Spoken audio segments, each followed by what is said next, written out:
passing away, which involves dealing with a lot of grief, but also something else that we don't talk about a whole lot, which is dealing with the bank.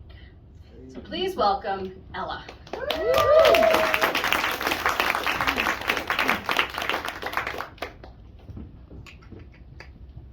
My mother died, and she was my last surviving parent. I was 60, not 16, but I still felt orphaned.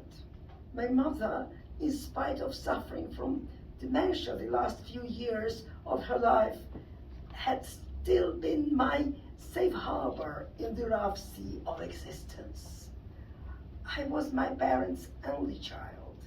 My mother didn't have siblings either, just cousins, a bunch of extras for the funeral. In spite of being grief-stricken, I had to get down to some practical matters.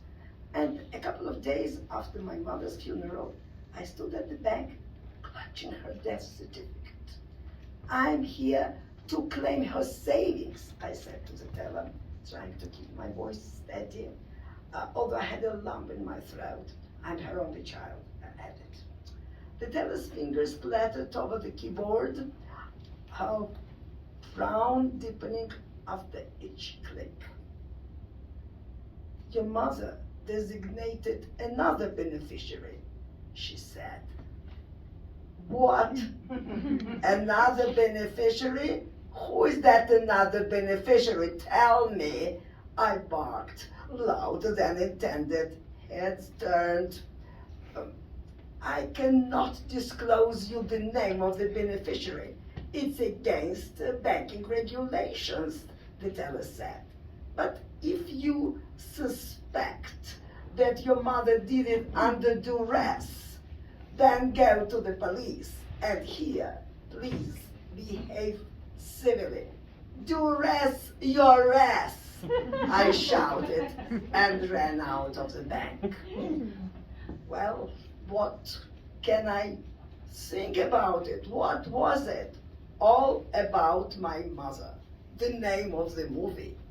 I obviously did not know all about my mother, and the difference was that this was not a movie. This was life, real life, my life. What could it be? Could it be a secret child by a teenage pregnancy whom she had given for adoption? Oh no, my grandparents were so nice, kind and loving people. They would have never done that. A lover, maybe? Well, my mother had been a widow for 20 years. Why would have she kept it a secret? And besides, my mother, lover, I don't think so. Both these clues were too far-fetched. And I saw that the best would be to sleep on this situation. In the morning, I woke up with a clear mind. Of course, my mother left her savings to my daughter. Why hadn't it come to my mind before? My daughter was already residing in Hong Kong, but thankfully, I had her birth certificate that I'd been storing at home in Moscow. And I returned to the bank. I waited patiently till the same teller was available. When I reached the counter, I started with an apology. "Oh, so sorry about my yesterday unnecessary outburst of emotions. But please tell me, is this person," that's my daughter, "was designated as my mother's beneficiary?" The teller said, "No, the beneficiary has a different name."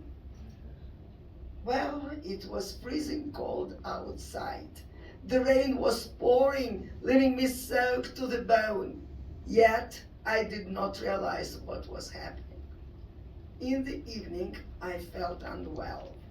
I measured the temperature, and it was 38.6.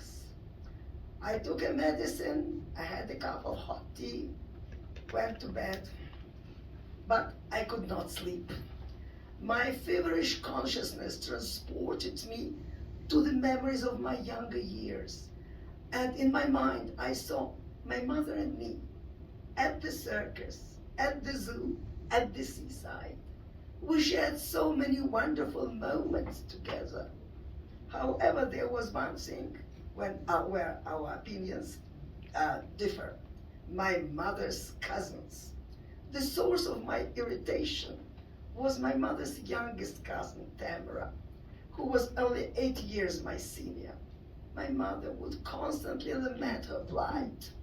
Oh, such a shame that girl, she'd murmur. Reason? Tamara was a single mother. But I'm a single mother too, okay? Does anybody feel sorry for me? Oh, that's different, she would dismiss with a wave, never specifying how. Tamara's face, with her fake saccharine smile, materialized before me. I could almost hear her sighs, complaining about imaginary hardships of life. She didn't have enough money to go to Côte d'Azur and had to go to Spain. Oh my God. Had my mother left her savings to Tamara? Well, it took me a couple of days to come back to my normal self. And I called my friend Nadia, who had lost her mother not that long ago. And she'd become an expert in inheritance matters. Nadia said, look, what if your mom had established that saving account when you still carried your maiden name? Go to the bank and check. I took the paper certifying my maiden name, went to the bank, showed it to the teller.